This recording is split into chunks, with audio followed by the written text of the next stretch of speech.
Good evening and welcome. I'm Kevin Edwards of Allied Physicians Group. Thank you for joining our webinar titled Back to School, Addressing Behavioral and Emotional Concerns of Our Children and Families During this Pandemic. A few housekeeping details before we begin. We will have time at the end for a Q&A. Most of you sent in questions already. If you have additional questions, please send them to us using the Q&A feature located at the bottom of the screen, and we'll address as many as we can. Following this webinar, we will send a link to the recording so you can view it again or share with others. Again, thank you for joining us this evening. I would like to introduce our moderator for this evening, Dr. Kerry Fierstein, CEO of Allied Physicians Group. Dr. Fierstein. Thank you, Kevin. Kerry Fierstein, Chief Executive Officer of Allied Physicians Group and Adolescent, practicing pediatrician for over 30 years, mother of 3, and now grandmother of 1.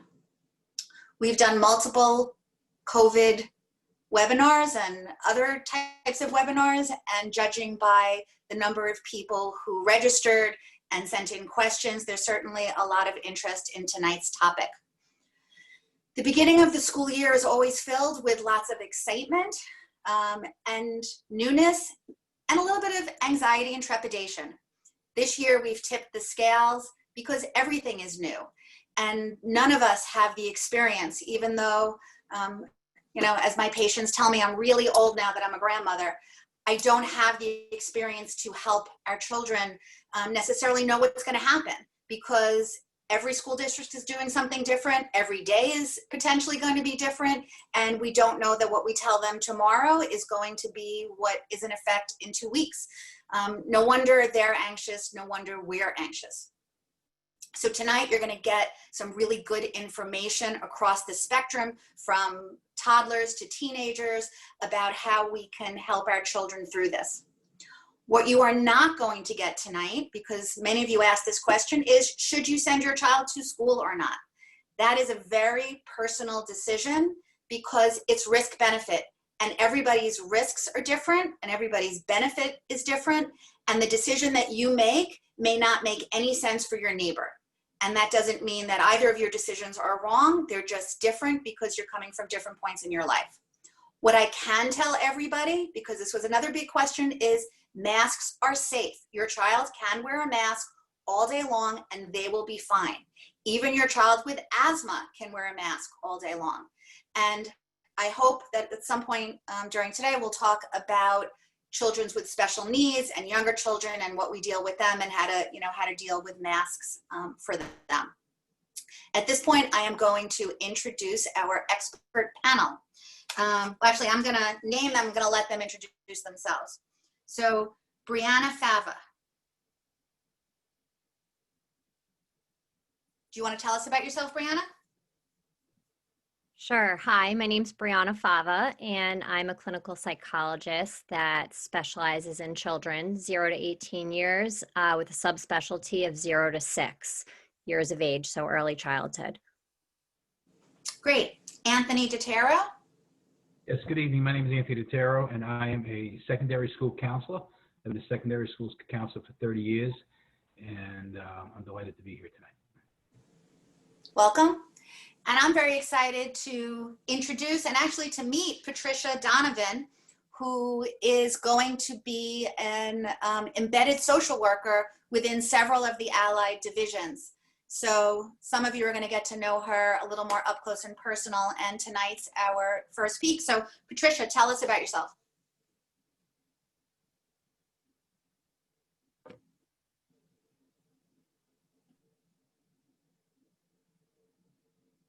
Okay, while we're waiting for Patricia to figure out how to mute and unmute, she was having a little technical. So sorry, I'm so sorry. Oh, Here I am. Okay, I'm sorry. I'm Patricia Donovan. I'm a licensed clinical social worker. It's my second day here at Allied. As you can see, I'm still getting a lot of the stuff down pat, but anyway, welcome, thank you.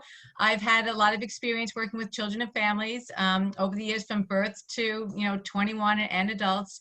Of late, I have been working in a school-based program prior to Allied for children with special needs. So hopefully I'll give you a little bit of an overview of what to expect with that population. Thank you. Thank you. Dr. Jamie Parles. I work in pediatric behavioral medicine. I worked for 28 years as a general pediatrician, and in the last 4.5, I've concentrated my career in dealing with children with behavioral, emotional, developmental, and learning problems. I'm also delighted to be here. Great. Dr. Marc Lashley.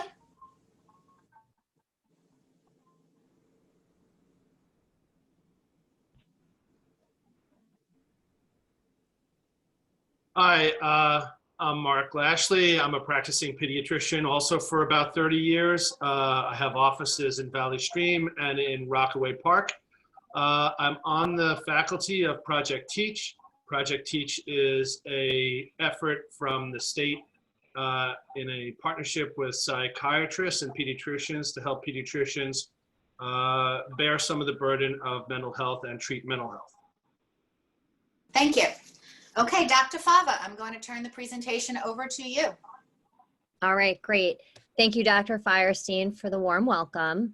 Good evening, everybody. My name is Brianna Fava, and again, I'm a clinical psychologist who specializes in child psychology with a subspecialty in 0 to 6 years of age. I'm honored tonight to speak on this panel with the fellow presenters. I think our various backgrounds can provide a breadth of perspective and expertise. And my hope is that at the conclusion of this presentation, the families watching can gather some of this information to inform their decisions as we face these challenges presented with the current pandemic and getting kids reintegrated back into school, into society, into the systems that really shape their lives. So tonight, specifically, I'm going to speak about preschool and elementary age children's emotional needs as we enter the 2020-21 school year. So I'd like to start by speaking about the resilient nature of children.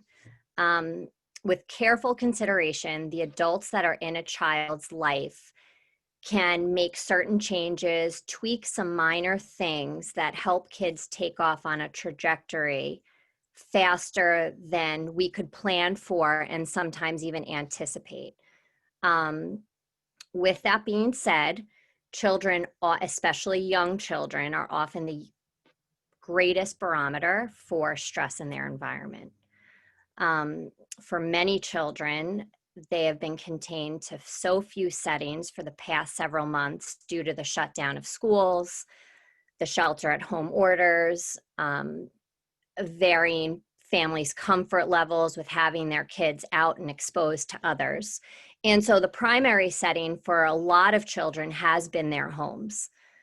So now, as we're having various geographic areas open up throughout the US, families are faced with these challenges on how to decide how and when to bring their young children back into spaces where we know they may not have the capabilities to follow some of the directives that we all have been able to learn over the past couple of months to help keep ourselves safe and healthy. So families take a wide range of approaches on how to do such. And each family has been presented with these unique challenges, and there's so many factors that affect it. Factors including siblings, ages of siblings, health needs of that child. Is it a single or double family household? So all these factors hold a level of importance. And now in parenting, we have to make the decision on how to prioritize these. And to ensure the safety of your child and family, we now have to set boundaries and verbalize these boundaries to others that we may have never had to set or share out loud of our immediate walls of our home. So the stress that comes along with that is real, and is in part challenging with making these decisions. Like Dr. Fierstein mentioned, it is a very unique personal decision on why you choose to do what you do with your child. And so now at the start of the school year, just days away, I'm going to provide a framework that I hope will be helpful for parents to keep in mind and hold when making decisions and interacting with their children as we get into our new routines come next week. So the first thing that I want to discuss is consistency. And I'm starting with consistency because it is key. Consistency in routine, consistency in structure, consistency in expectations are necessary and vital for kids to understand and function optimally in their environment. So regardless of the model of schooling that you have chosen for your child, whether that's a homeschool setting, remote learning, distance learning, a hybrid, or full live in person, providing your child information on what their experience will be in an age-appropriate manner is extremely important. So what does that mean? Discuss what school looks like to them. Is school at the kitchen table? Is there a desk assigned to them at a different part in the house? If there's other siblings, what device belongs to them that they will be using, what they can expect in the setting. If they're going into the school system, what they could expect regarding precautions, who they may or may not see that they had once in the year previous, or now in their new setting. And for this age group, it really may be the first introduction to one, either a formalized schooling, or two, time away from the house without a parent or a family member or a caregiver. So sharing this information in an age-appropriate manner allows the child to have something for them to hold in their mind. And the consistency is something that we have our systems in place for. And now without the systems, it will be important for in your household to create that. The second thing that I'm going to speak about is a growth mindset. And, you know, during this time with the pandemic and all the uncertainties, implementing a growth mindset allows for a different perspective on your child's progress. So the growth mindset ends up actually supporting both the adult, so the parent, the grandparent, the caregiver, the teacher, and the child in framing certain situations and events in a manner that identifies what has been achieved rather than what should be done or what wasn't accomplished. So perhaps your child is doing distance learning through their district, and they weren't attentive during the distance learning, like you may have noticed some of their classmates were. Often our feedback is identifying what didn't happen. So for example, you need to sit in your chair when it's your turn during morning meeting. Miss Sally was calling on you about the weather, and I noticed you were looking out the window and not answering her. What did happen that morning was your young child attempted to either dress themselves or get their breakfast prepared by pulling out a box of cereal. So a growth mindset statement to your child would be, I noticed you grabbed your cereal box from the pantry. Having breakfast before school gives your brain and your body the energy you need to learn. So looking at these achievements doesn't necessarily distract from the larger expectation that they have some face-to-face time where they're attentive to what's going on in this learning platform, but it allows them to see the steps to take to get what's needed done. So now that situation that I just provided as the example with the cereal is a building block for later when they've achieved something and you notice they did a really nice job at circle time or they participated in their letters at a later time in the day with the teacher over a device. You can make a comment to them about, you had a great night's sleep, you had a nice full belly, and I noticed you were really focused. It gives your child a different way to kind of view this experience. The third thing that I would like to speak about is how to handle the emotions that our child are expressing and really the behaviors that come along with it. So children look to us as the grown-ups to understand the environment around us. Us as the parents, sometimes older siblings, definitely teachers, caregivers. So you really want to keep in mind that we want to model the behaviors that we want to see our child doing. You want to verbally mediate what you do, what they or their siblings are doing that is helpful to them or others. So you want to point out behaviors that approximate the larger goal behavior. So a great example that illustrates an approximation is a toddler learning to dress themselves. So first they have to get the shirt right side out and laid out properly on the bed or in front of them. They have to put it over their head to their shoulders, pull the shirt to get their arms in the sleeves, and then finally they pull the shirt down over their belly. Each step is an approximation to the final goal of getting their shirt on. Breaking things down. So if you hold that example in your mind, breaking things down for kids helps keep it manageable, even situations that may be overwhelming to adults. So allow time for them to share about what they saw at school that day. Reflect back to them how they felt or how you think you felt, how you think they felt. Mediate their described experience as they may not have the words to actually articulate their feelings. So you can point out something like, you seem tired. I can see by your body. You're sitting very still as you eat your snack. Was today an exciting day at school? Did you get a lot of exercise and time outside? Was today hard having to stay away from your friends?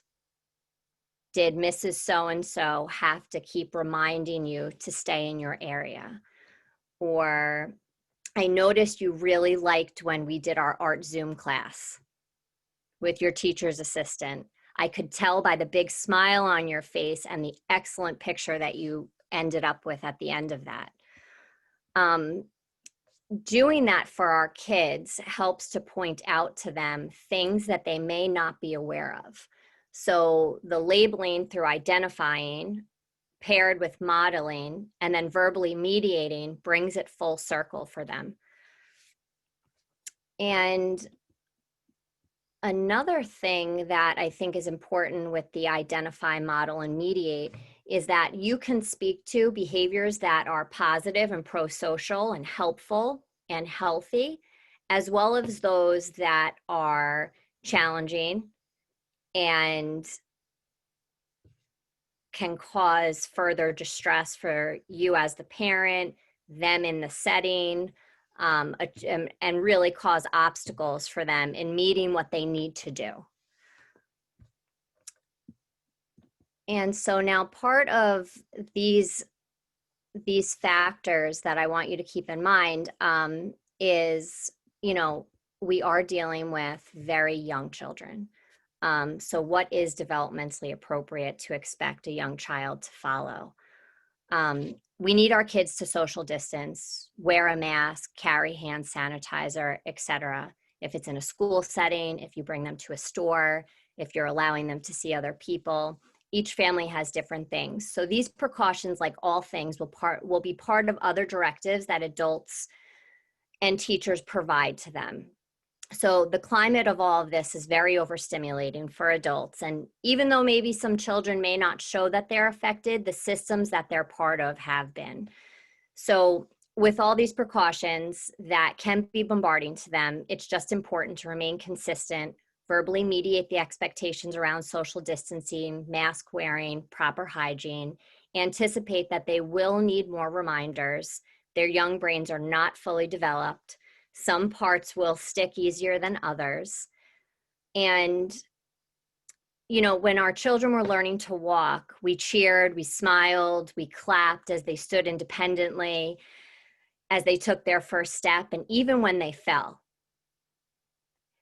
So encourage the behavior you're looking for. This school year is going to be challenging for everybody in many situations that we can't even really anticipate despite all the planning. So helping your child have a balanced view of their process and of your family's process and experiencing all of this will impact their choices and actions in years to come. So be as kind as you can to yourself and to your children, because your kids are watching. So I am going to introduce our next speaker, which is Anthony. And Anthony, I'm just gonna move myself over to mute so you can Great. speak. Thank you. Thanks for the intro. I just want to start, I was wondering what I was going to speak about today because I have so much in my mind, and how do I want to articulate where I feel like I am as a school counselor. And I think Dr. Fierstein had done a great job with the intro, and I think that's, for me, that's it so much in her intro about how this year will be different, continually changing, and there'll be so much that we can work together to be successful for so many, so many reasons. This is, for me, a difficult time, but a time of much opportunity for a lot of people. I think, if you look at who's affected by this, there is no most. I think there is so many levels that we're trying to support. So, from when this pandemic first came about, I'm a parent of a graduating college student, so he came home early, and I remember how I felt as a parent when his last year in college was coming to an end and he wasn't getting that full breadth of experience. I have a 21-year-old severely disabled daughter, and she was coming back from a program that she was thriving in. And then I have a junior who's going to be a senior this year, whose senior year and end of the junior year and senior year is probably going to be very different than what I remember and what she probably has seen and heard from her peers who are older. So I think, in a nutshell, for me, I think we can take so many different approaches. And Brianna, you had mentioned mindset, and I really want to take that as the key component to my delivery today, because I think that how we approach this, either as a parent, as an educator, as a community person, I think the mindset is that, and you heard this. I mean, it's the typical mantra of what had gone on when the epidemic first came out. We're all in this together. And I got to tell you, I work in a district that is very proactive, very community-based, a very informed community, and I think that has so many levels of things that could happen, because people have a strong opinion in so many different directions. But it's really, to me, the key is to provide confidence, provide a positive mindset, show everybody that we're not going to be comfortable. This is going to be something that we can get past.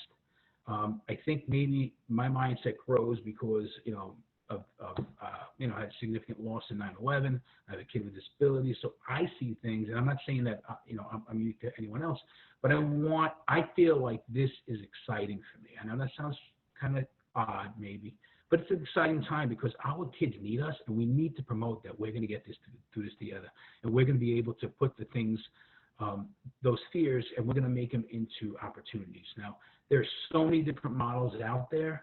Our district, the district I belong to, has kind of done a combination model, and I'm very proud how it's come about. But it didn't come about with a conversation or a few people. It started back in April, and it came full circle all the way through, probably like a couple of weeks ago, when we decided that we were going to offer an all-in model and a remote model, because we have the majority of our families right now are picking the in-school model, but it didn't start off that way.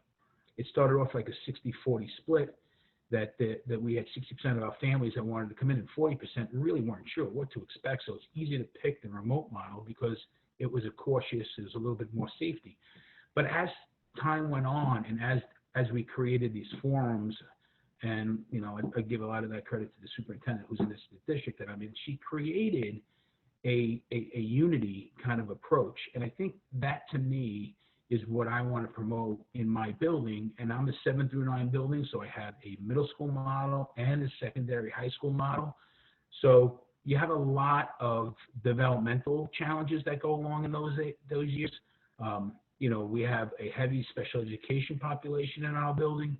And it's just, for me, exciting that I get the opportunity in the difficult time to be a person who's helping create the mindset every day in my actions and the way in which that I approach the work that I do, because I have the same fear and apprehension as everyone else. And this is kind of, serendipitous. I just got a text message from one of my colleagues, and I think it's appropriate, right? So I'm sitting here right before Brianna was talking, and I look on my phone, and I see a colleague. This is what she says to me: "Hey D, I just wanted to apologize for today. Just caught me at a bad time. I hope you have a good day." Now, this is one of my colleagues who probably is the most positive person I know in my building. She's a health teacher. The kids absolutely adore her, love her, and she's going through the same thing that we're all going through. If we could acknowledge that we're all in the same boat, that the fears are not something that will begin and end with just one person, that we share the experience, we grow in the experience. Like, we have issues like, what are we going to do during lunch? We think we have a plan, but we have to continuously change. And the communication and the stick-to-itiveness, I think, of everybody will make this a good situation. I really believe in opportunities arise in most difficult situations, that in having the challenges before us, I think that if we all recognize and take the opportunity to see things differently, they will come out positive. I'm sure of that. Wearing a mask. I've seen people, fear the mask initially, right? When we went to this market, and a couple of people were wearing it, and it gradually moved on, and it became the common thing, and now it's just common. I think that we're going to have to see this year as a year of growth, transition, change, all the above. But it's the way in which we take on the challenge for our students that's going to make that so much, I think, better experience for them. I really believe that. Teachers are some of them are panicking. What's going to happen if? What if? So you can tell the people who need a little bit more work, and if you see the people who roll in and just let's get it on. It's going to be a difficult, a different year, but we're going to do it. So I just hope that through our actions together, and I mean that with school personnel, parents, students, speaking up, sharing their frustrations, their challenges, their and their also the other side of that, the positive things that have happened to them along the way. In our district, we're doing a lot of SEL, the social emotional learning stuff. We decided as a district that that's what we're going to embed in the first 2 weeks, and I thought that was a great idea. And I think that's the way kids should see this, is that we're going to talk about some of this stuff, not to further exacerbate some of the the fears, but to say that, yeah, we all have them, we all can deal with them, and we're going to be all right. And I'm proud that we have I'm proud of the district that allows us to have the choice, because the families that are fearful, and I remember when this decision came out, and we were a district that was saying, all right, we're going to go all in. So we developed a plan, and then the superintendent was challenged by probably the legal aspect of how do you do two plans. And she said, how do I not do two plans? I got 30% of my population that's fearful. How do I say that you're going to go in home instruction if you're not going to come in with us? It just doesn't make sense. So now we have two plans, and we're going to be stretching it out. It's not going to go perfect, but we can do as good as we can day by day by connecting with each other and making sure that all voices are heard. I encourage parents to call us, talk to us. I'm going through scheduling right now, and it's absolutely insane. I think you guys can all imagine that each class has shrunk by almost 50%, and we're trying to stretch out, the amount of offerings in the core academics with strengths electives, and that's not a way a kid wants to go through school, to miss all these opportunities to take these electives. But you know what the response I'm getting from parents, the overwhelming majority is, I get it, because when you explain it to them and you give them exactly what's going on, everyone starts to understand. So it's if you leave out the language and it's up to opinion, or it's up to someone guessing where you're going, it doesn't make any sense, because every parent that I had spoken to, and we're a building of about 800 and some odd kids, and I take an active role in my counselors, communicating out to parents. Parents call with fear and apprehension, but once you give them the plan, and we put out a video, which is I'm encouraging, I'm talking to parents mainly, but when districts do that and they put out these videos and they show the distance between the chairs, we went from cafeteria table sitting to individual seat, like desks that have the space. Those things, when you show them to parents, they see that there's this, that you're putting in protocols that equal safety and confidence, and they start to really change. And I'm not saying that our district does it great or well, but again, it's the mindset. If we're going to do it, we're going to do it the best we can. And we're hoping that everyone, speaks up, because a lot of changes has happened with people who are frustrated and brought up points of interest, the points that we never thought of, and it's worked out great. But we're not going to be without challenges. We're not going to be without kids scared and students, having a real hard time. We're going to have that, but we're ready for the challenge, and we want to be the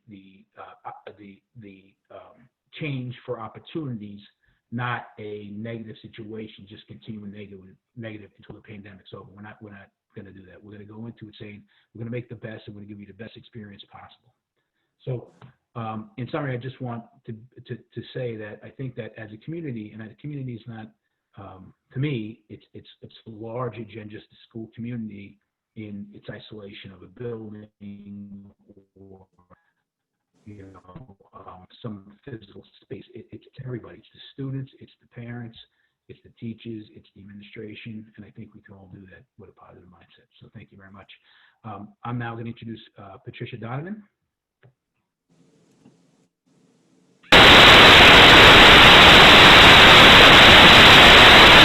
Really too much to add other than what Brianna had said, and Anthony, I agree with the mindset is very important, and I'd like to encourage parents to really be advocates for their children, just a little bit differently. In a child with special needs going back to school is that there's going to be a huge just margin of adjustment for everyone, for the parents, for the teachers, for the students. And just, if, like Anthony said, if we can just adopt that mindset of accepting that and just going with it, it will just make things easier for everybody. I do just want to talk a little bit about if your child is receiving services with an IEP or a 504 plan, that is something that you need to really keep in close contact with your district with, whether it's early intervention or CPSE or CSE. Those decisions for any kind of regression or any kind of changes in the evaluations, changes to the IEP, whether it's goals, really would need to be handled at the district and the school level. So I would encourage parents to just be on the lookout for that most of these students that were in the spring doing remote learning or telehealth related services, now in the summer may or may have not been additionally receiving services, special needs via telehealth. They might be many different models, in person, hybrid, remote, any way the learning is going to be, it's going to be a little bit more of a challenge for parents to just stay connected. And just understand that there may be some regression in academics, in therapeutically, socially, and any kind of regression which would require a reevaluation, which would require any kind of additional related services on an IEP or 504 would have to be handled through the district and the school. So I would really encourage parents to just really continue to be the best advocate you can for your child. Just in lines what Brianna had said, the same thing about, which is so important with the consistency and the routine and the structure and the expectations, all goes true for a child with special needs, except they may not be able to verbalize as well. They might not be able to socially regulate themselves. They may not be able to express themselves. So whatever services they are getting and whatever skills that they have need to just be continued to be worked on. A few of the links that I think are very important that I did want to highlight is for parents, and I'm sure most of you, again, if you have a child from 5 to 21, that you are familiar with OPWDD, which is the Office of Persons with Developmental Disabilities. They're a wonderful resource, and it's a New York State government-based program that provides respite services, that has a host of various programs for parents to access. Also, the parent-to-parent is a beautiful networking for parents to be involved in with an email for Nassau and Suffolk chapters that they have. And it's really a nice way for parents to stay connected with activities and events and webinars and various things that are going on throughout the districts, throughout the Nassau and Suffolk County that would really be helpful for parents to be involved with. Another thing that I really think is very important, which piggybacks off of what Brianna said about the steps and breaking things down, is something called a social story. Sometimes a child or a student would be able to either develop a new skill or just achieve a task through what they call a social story. And basically a social story is really a visual presentation of a step-by-step model of breaking a task down for a child with special needs. The website there is, not that I want to give parents any more work than they've already been doing over the last 6 months for their student and child, but it's a wonderful website that really just deals with a few activities. I can just give you an example. I just downloaded a couple of them, such as this one is talking about going back to school, which is really nice. It gives a step-by-step example of that, wearing a mask, which is, something that everyone's going to be dealing with, how to video chat with other people, which will really help in working with me, and of course, riding the bus, which will be very different. It's a really nice way to just break down the task. It's a visual, it's pictures, it's a representation of what things are going to be happening. The other one that I wanted to talk about is also, there's on the link a website for email, which is books. They can download free email, ebooks, I'm sorry. And I'm a big fan of reading, also to just alleviate some of the anxiety, to know what a student is going to be expected, to be able to talk about it, read about it, see pictures about it, know that other students are going through that. It's really nice. So that's a nice link as well. And just in finishing, I'd like to just really make sure that you're staying connected to the school personnel, like Anthony said. It's very important, as well as your pediatricians. If there's any concerns regarding any kind of social emotional behavior with your child, especially with special needs, you can reach out to your pediatrician and talk to them for referrals. And I just hope that everything, you just need to stay with that positive mindset like Anthony referred to, and know that we're all in this together. We're all just doing the next right thing. What we say today could change tomorrow. It's no different from a child with special needs. You're setting the tone as that parent and the advocate, and I'd really encourage you to just be as much involved and focused as you can. Thank you. Thank you, Patricia, Anthony, Dr. Fava. So we're gonna try and answer some of your questions now. One thing I want to say, because as I'm looking through these questions, we had another mental health. I think we had 2 seminars on anxiety, mental health, depression in children. And a lot of these questions that people are sending in have actually been answered previously. So if we don't get to your questions today, it might be worthwhile for you to go, if you go to the Allied Education page, you can see these past webinars. And Kevin, if we can include the links to those webinars on the next, when we send the follow-up email, I think that would be great. We'll also send appropriate contact information for the panel, because I know some people asked about that in the Q&A. So I'm going to ask about screen time. So Dr. Parles, you gave the biggest smile, so I will send this question your way. You know, we've spent the last however many years trying to get our children off the screens. The young ones, the middle schoolers, the teenagers, all of them, less screen time. And now they have to use the screen time in order to get their work done. How do you suggest you go about setting limits, or do you need to set limits? And this might also go into the socialization issue, which I think is something else we need to address as far as in-person and remote learning, is the socialization, and how does the screen time fit into that? So Dr. Parles, I'll let you start.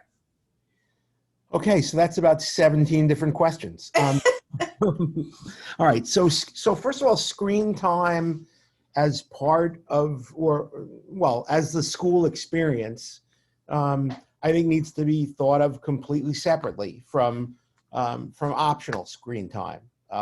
You know, I think we need to teach our kids about the difference between, you know, things that are necessary versus things that are privileges, okay? And, you know, school is necessary, and if school means that you're on a screen, well, that's the way you're going to school. And so I think I put that in a separate category, okay?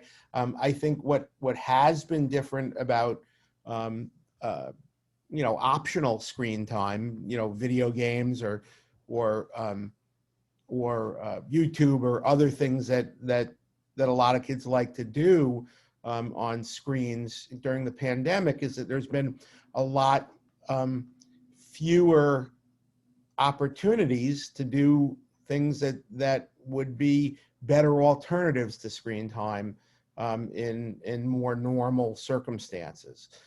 So I have definitely relaxed my approach to restricting, you know, to trying to restrict screen time in order to enable kids to have time, motivation, opportunity to do other things that they can't really do. So you know, instead of, you know, an hour a day or a couple hours a day, with kids not having opportunity to do much other things, I've said, you know, be more generous, be less restrictive.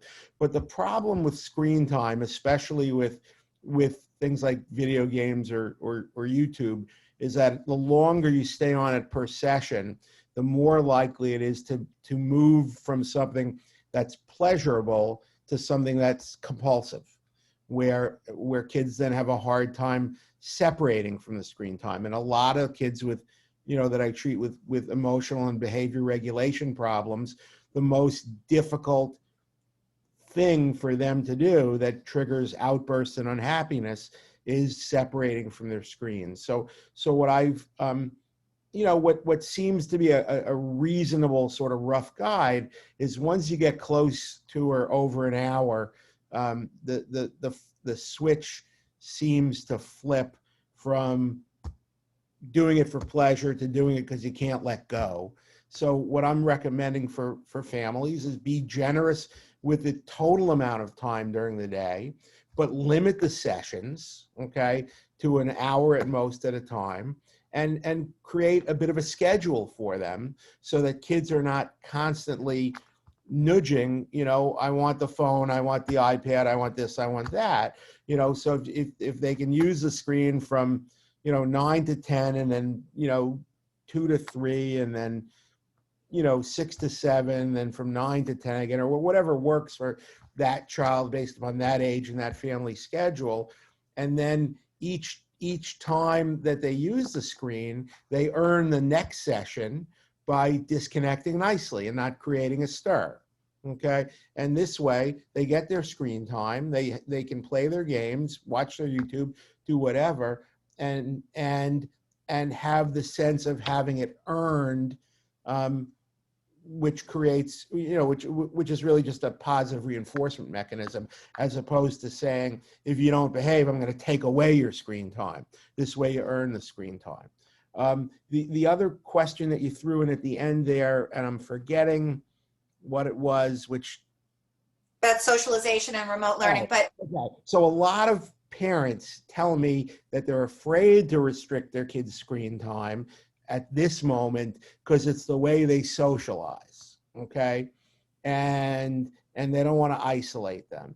And I just, and I understand that, but it doesn't outweigh the fact that if they're on for hours at a time, they're creating compulsion and bad habits. And I just want to say one thing, that socializing doesn't happen through an Xbox, okay? Because socializing involves social cues, which you can't get through a video game console. You may be interacting, you may be playing, but you're not learning social skills while you're playing Xbox. So I am less concerned about restricting that form of interaction because it really isn't socializing. Thank you. Dr. Lashley, you seemed like you wanted to say something. You're muted, I think.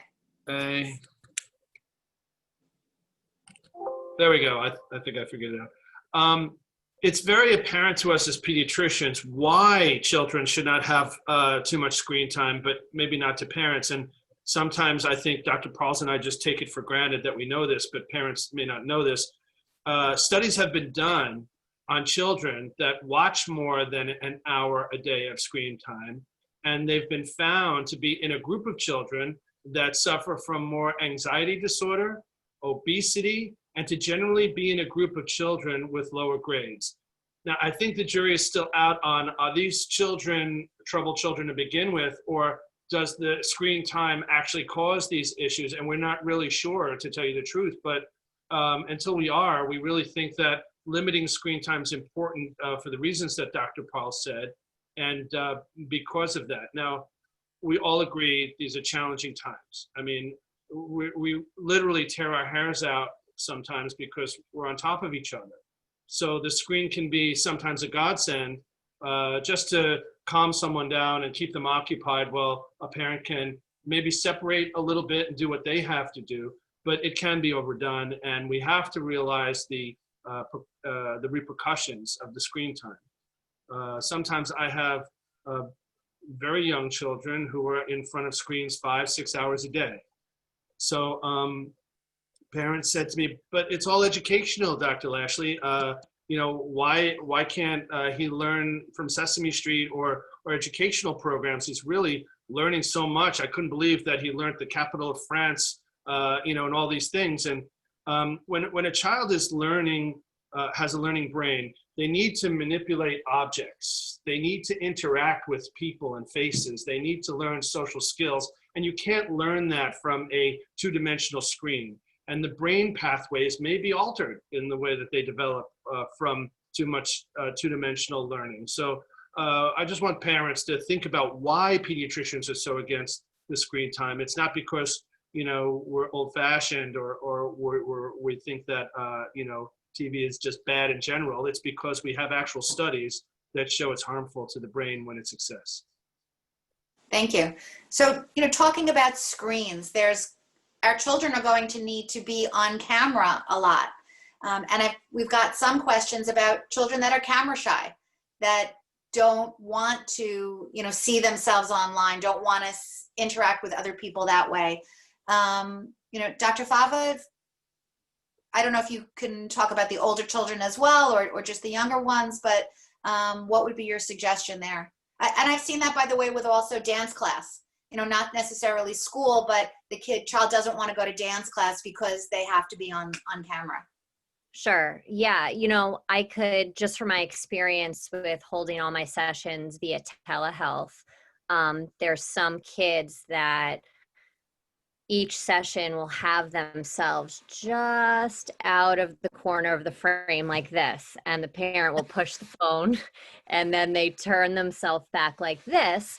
And, you know, I'll gently prompt the parent that it's okay as long as we have the volume up and we could hear, that I want to make sure that they could see me, that I'm in view for them, but that they do not need, because I think for some kids it's overstimulating.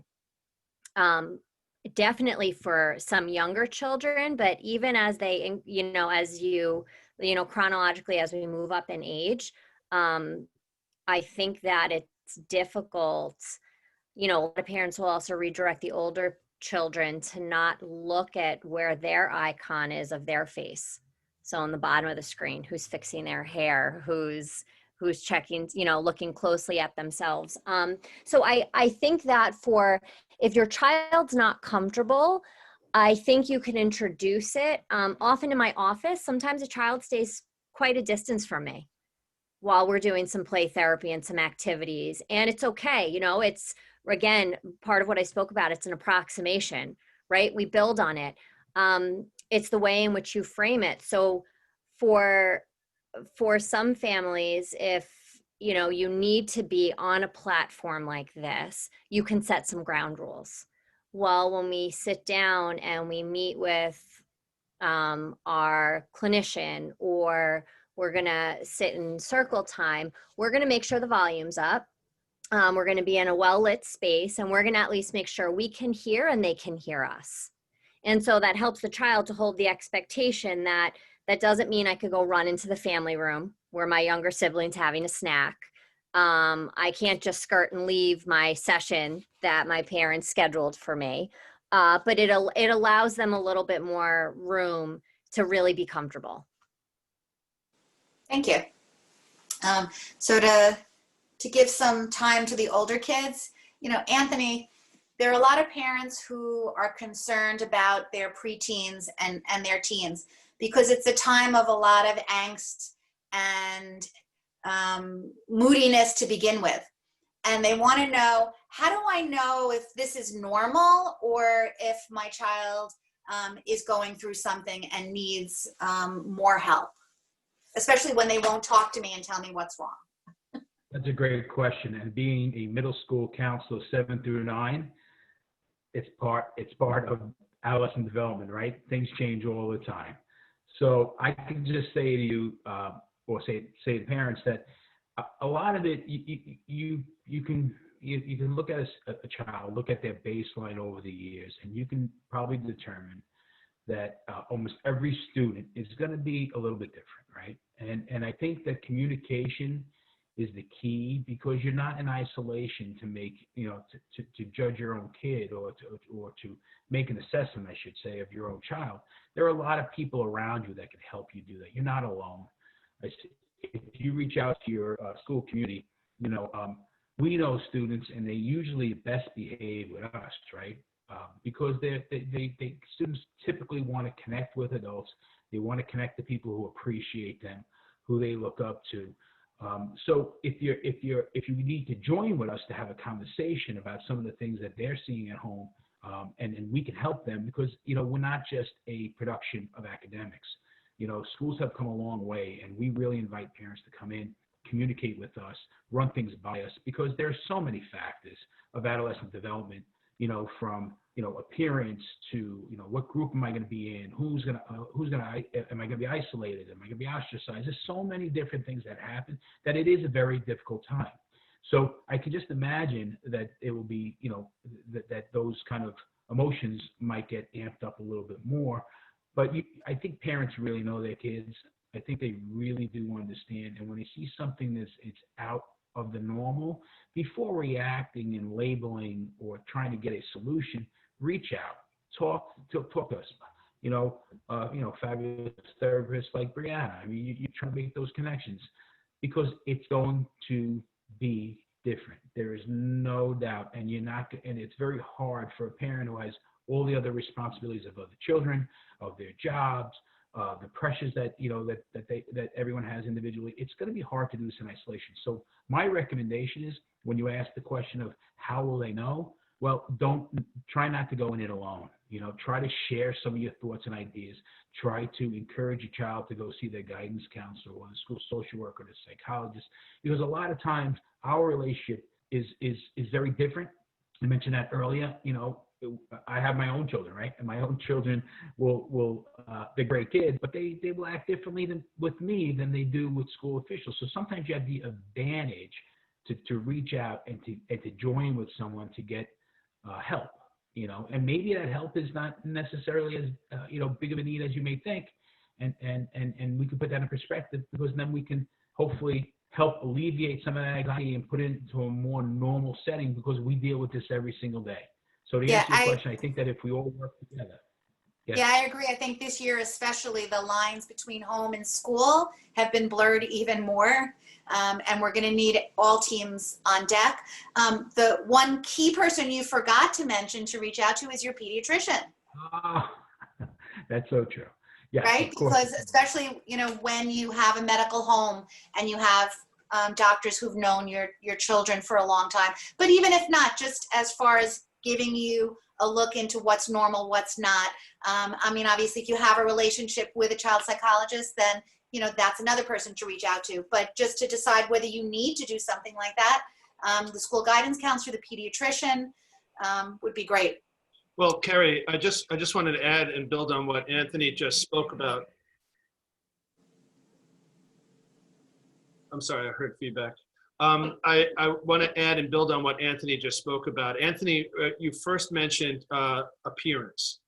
And when a teen is usually well-kept or has caring about their appearance and then loses that, that's a red flag right there. So if they're not washing, not bathing, or not keeping their appearance up, that can be a sign that something's going on. Another thing that parents should watch for is sleep. Sleep is a great barometer for when the mood is altered. So if a child is not able to sleep, trouble falling asleep, waking at night, or on the other hand, sleeping all day or sleeping too much, those are a big red flag to parents that, hey, maybe they're suffering from some mood problems. Their weight. If their weight has changed drastically or suddenly, either losing weight or losing the appetite, or eating compulsively, or really stress eating, that can be a sign of emotional disturbance. And of course, real important now is performance. If a child is not performing in school like they normally do, and you know you have a solid B student or a solid A student, and all of a sudden they're a D student, you had better check on your child and make sure that you know how they're doing, and check in with the school or the school guidance counselor or your pediatrician. So those are all the big dangerous signs. So just to go over them: altered appearance, change in weight, change in sleeping habits, change in their mood, or change in school performance. Those are big signs for parents to watch for anxiety, depression, or poor adjustment. Great, thank you. Britt, And just did you want to say something? Yes, just one thing, piggybacking off of what was just said, was now through telehealth, I ask this typically every session that I meet with a patient in person, now even more so via telehealth. 3 questions: are you well rested? Are you well hydrated? And are you well fed? You know, for little ones, if those 3 aren't answered and up on the positive, that can be an indicator for why we had a meltdown, why we struggled to do things that they're typically able to do. You know, why we had eruptions of certain behaviors. But even right along up through adolescent and, you know, late teens, answering those questions will help to kind of give the parents a baseline. You know, okay, you know what, our sleep is off because they don't have to get up at a certain time, or our routine's off. So let's try to see if we could backtrack. Let's make a concerted effort to, we at least need lights out. Phones put down, lights out type of a thing. Focus on, are we snacking? Are we eating meals? We need to drink X amount of ounces of a liquid a day.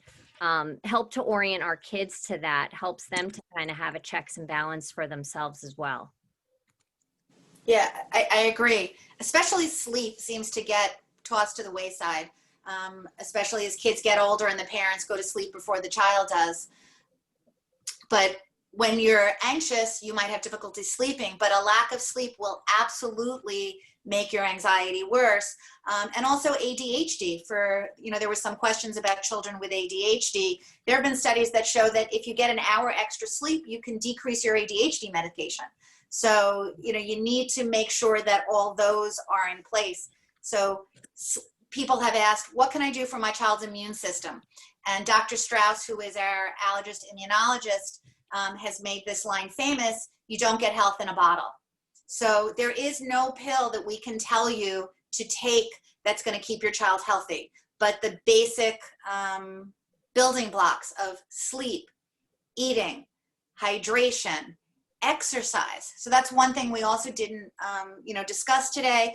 I don't know what the schools are doing about gym, and I think different schools are doing different things. If you can be outdoors, that's great. Some of them are using the gym for indoor space so that they can spread out.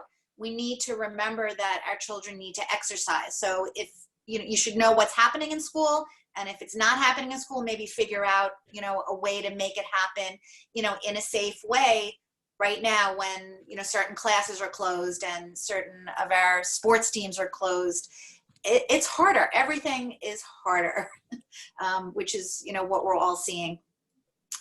So we're coming up on the hour, but Tricia, I did want to ask this question of you because it came up. The children with special needs who really so depend on their routine. What do you suggest for those children when one day they're going to be in school and one day they're going to be home, and they're not taking the bus anymore? How do you deal with that? And obviously this is all in a developmentally appropriate way, so we don't know in this fictional child that I'm giving you, what suggestions do you have? I would do exactly like you said, to encourage that consistency and the routine, whether it's Mondays this, Tuesday that, Wednesday something else. Every day should be up at 6, down at 10, whatever it is. It's depending on, despite the fact that within a given day there might be varying activities. If the hydration, if the sleep, if the eating, if the routine is somewhat routinized, it just will help in all areas. It's very difficult when there's many activities going on, but if you can just keep the structure and the consistency and the routine, it would just be very helpful. Even though that might change every day, the hours that you're getting up, that you're going to bed, that you're eating your meals, that you're drinking, that you're exercising, those can be still consistent even within changes of routines of the days. Great. So consistency, routine, write things down, sleep, get back to your basics. All those things are going to help. The one thing I forgot to say that Dr. Strauss also reminds us to, and as pediatricians we know, get your flu shots this year.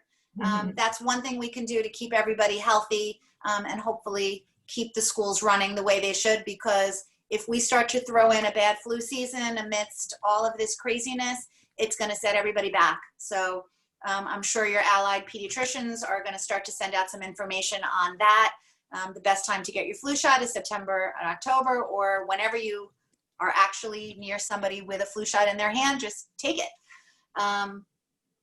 Anybody have anything? Kevin, was there anything that we needed to get to that we didn't? I think we covered a lot of the questions that were coming in, and we are coming up on the hour, so I think we did a good job here. Excellent. So you are going to send out a follow-up. It's going to have the link to this and to the other mental health webinars. Yep. So we're going to send a link. It'll probably come out tomorrow, mid-morning. It'll have the webinar that was recorded. Feel free to share that. It'll also have the links that Patricia talked about, some contact information, and some other helpful information. So you should be seeing that tomorrow. Great. Thank you to our panelists. This was a lot of fun. Thank you for having us. Thank you to everybody who listened and sent in questions. And good luck, everybody, next week in school. We keep saying this, but we are going to get through this all together, and you have to remember that. That's the one thing that we do have as parents, is we have that perspective. Anthony, you mentioned 9/11. We've been through, difficult things in our lives, losses, tragedies, changes, and we all get through it. And even though this is a different scale, you can share that with your children, that you know that they will get through this and that we will all get through this. So thank you, everybody. Be well. Thank you. Thank you. Bye-bye. Thank you.